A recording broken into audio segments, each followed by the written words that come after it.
पता चलता है कि लालू यादव की जो विरासत अब तक तेजस्वी यादव के लिए उनकी ताकत मानी जाती थी, वो विरासत जंगल राज के मुद्दे पर तेजस्वी यादव के लिए बोझ बन गई और इसीलिए चुनाव आते आते आरजेडी के पोस्टर से तेजस्वी तो रहे लेकिन लालू गायब हो गए, उनकी फोटो हटा दी।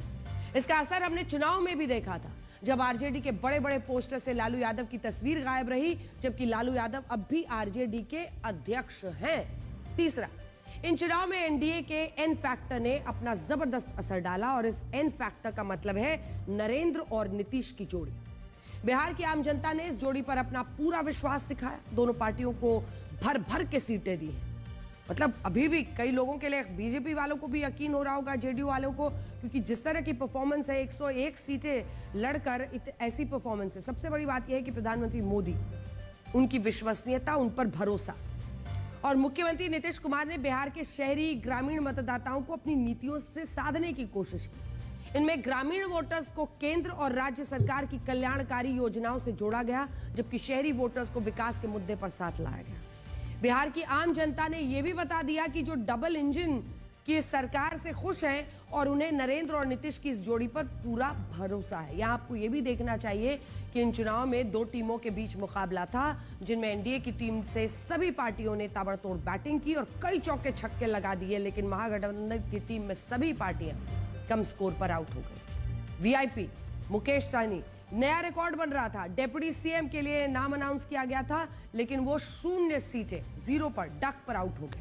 सबसे पहले तो आप एनडीए की टीम से बीजेपी को देखिए, जिसने गर्दा वाकई उड़ा दिया है। बीजेपी ने 101 सीटें लड़ी, 90 सीटों पर अभी तक जो स्थिति है उसमें वो आगे थी, अब ये आंकड़ा 89 हो गया है। उसका स्ट्राइक रेट वही लगभग 89 से 90% के बीच रहा। इसका मतलब आप समझ रहे हैं, इसका मतलब यह है कि बीजेपी के सामने कोई टक्कर में नहीं था। अब नीतीश कुमार की जेडीयू का स्ट्राइक रेट देखिए, 101 सीटों पर 85, उनका भी यही है, 84 to 85% का स्ट्राइक रेट। चिराग पासवान की लोक जनशक्ति पार्टी 28 में से 19 सीटें जीती हैं, 68% उनका स्ट्राइक रेट रहा। जीतन राम मांझी की हम पार्टी ने 6 सीटों में से 5 जीत ली, 83% स्ट्राइक रेट। संक्षेप में कहें तो एनडीए की सभी पार्टियों ने विस्फोटक अंदाज में बैटिंग की, लेकिन अब आप महागठबंधन के खिलाड़ियों का हाल देखिए। आरजेडी 143 सीटों पर लड़े और उनमें से सिर्फ 24 सीटों पर चुनाव जीता, स्ट्राइक रेट 17%। कांग्रेस 61 सीटों में से सिर्फ 6 सीटें जीती, स्ट्राइक रेट 10%। मुकेश सहनी की वीआईपी ने 12 सीटों पर चुनाव लड़ा। मुकेश सहनी को तो महागठबंधन ने अपना उप मुख्यमंत्री पद का उम्मीदवार भी बनाया था, लेकिन उनकी वीआईपी का खाता नहीं खुला। मुकेश सहनी 0 पर आउट हो गए। अब जरा इन दो पार्टियों पर भी नजर डाल लीजिए, जिनमें एक है प्रशांत किशोर की जनसुराज और दूसरी है तेज प्रताप यादव की जनशक्ति जनता दल। प्रशांत किशोर की जनसुराज पार्टी ने 238 सीटों पर चुनाव लड़ा था, लेकिन एक भी सीट पर उनका खाता नहीं खुल पाया। कई सीटों पर तो उनकी पार्टी को नोटा से भी कम वोट मिले और इसका मतलब यह हुआ कि बिहार की जनता ने साफ कह दिया है कि उन्हें प्रशांत किशोर का जो पॉलिटिकल राजनीतिक स्टार्टअप था वो नहीं चाहिए। कई लोग तो आज मैसेज भेज रहे हैं कि सीटें नहीं मिली है, उससे कहीं ज्यादा बार तो आप लोगों ने इंटरव्यू कर दिया है। दूसरी तरफ लालू यादव के बड़े बेटे तेज प्रताप यादव का जनशक्ति जनता दल है और इस पार्टी ने 45 सीटों पर चुनाव लड़ा था, लेकिन इसका भी खाता नहीं खुला। खुद तेज प्रताप यादव अपनी महुआ सीट से चुनाव हार गए। अब देखिए चौथा, बिहार के लिए यह कहा जाता है कि पूरे देश में सबसे ज्यादा जातिगत राजनीति यहीं पर होती है और यहां से जाति है कि जाति नहीं।